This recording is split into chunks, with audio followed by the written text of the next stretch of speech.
Ada penjelasan yang Pak Menteri tadi, saya rasa walaupun nampak ada langkah-langkah dan strategi yang dah disusun, tapi pastinya dia akan mengambil masa. Persoalannya berbangkit sekarang ini lah lepas kita menghadapi masalah pandemik. Ramai yang dah terkesan, kumpulan rentan, miskin bertambah, industri kecil sederhana pun begitu buruk keadaannya. Jadi saya nak tanya, kalau keadaannya sebegitu berterusan dan untuk tahun ini akan menjadi masalah besar lagi, apakah tidak ada langkah segera seperti yang kita pernah buat di zaman Perikatan Nasional, pakej ransangan bersasar? Saya cadangkan itu ialah untuk menumpukan pada sektor-sektor yang mengambil masa untuk dipulihkan, terutama PMKS Bumi Putra, sektor pembinaan, pelancongan, yang ikut maklumat yang saya tahu, dia mengambil masa begitu lama. Kalau tak ada intervensi daripada kerajaan, mungkin dia akan runtuh. Sebab itu kalau kadar yang disebutkan oleh Muhammad tadi, 43% tahun ini sasarannya, bermakna sudah menurun tu. Kesan di bawah tu lebih teruk daripada 43% kalau kita yang pengalaman yang saya tahu lah. Jadi persoalan saya, boleh tak kata Kabinet Malaysia, bukannya Muhammad Menteri saja, melihat ini secara lebih khusus dan mencadangkan sebagai satu pakej ransangan khusus untuk menangani masalah katalah untuk tempoh 2 tahun saja, dengan katalah peruntukan 100 ke 200 bilion yang mana melibatkan fiskal, itu suntikan kerajaan, ataupun non-fiskal macam moratorium bank, kerajaan tak keluar 1 sen, EPF kerajaan tak keluar 1 sen. Tapi saya dah tahu pendirian kerajaan Madani ni sekarang ni kata itu tak boleh dilaksanakan. Jadi kalau itu saja tak ada, sedangkan strategi yang Mat sebut tadi akan mengambil masa lama yang tua. Jadi saya bimbang tahun ini keadaan akan bertambah lebih teruk. Mungkin lebih ramai orang akan hilang pekerjaan. Pendapatan tidak ada. B40 sudah jadi B61 dah.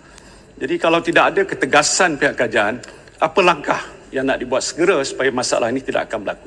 Terima kasih. Baik, terima kasih Pak Agong. Sila Menteri. Terima kasih Pak Agong. Pertamanya berdasarkan kepada unjuran dan prestasi ekonomi sekarang, kita insya-Allah tidak akan menjadi lebih teruk daripada semasa zaman Pak Agong menjadi Perdana Menteri, insya-Allah. Kerana kalau berdasarkan kepada dengarlah, tengok tu.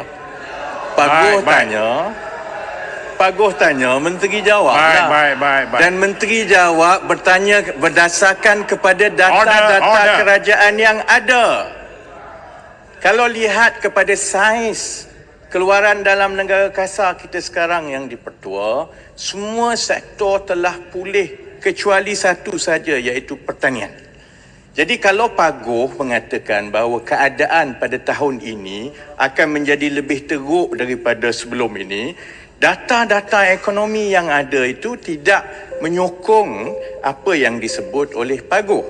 Yang keduanya, walaupun Pak Agong mengatakan kerajaan boleh memperuntukkan 200-300 bilion, kita juga sedar bahawa kami terpaksa mewarisi satu bebanan hutang yang besar, Pak Agong. Sebab itu, dalam suasana yang ekonomi sudah pun melepasi endemik, dan kita juga memastikan bahawa kita menangani cabaran-cabaran antarabangsa, yang terbaik ialah mengimbangi di antara suntikan dan bantuan dengan mengukuhkan keadaan fiskal negara.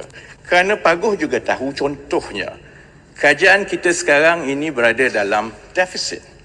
Kalau contohnya kerajaan mengambil hutang sehingga 200-300 bilion seperti yang disebut oleh Pak Agong, kita mengambil hutang dalam suasana kadar faedah antarabangsa lebih tinggi.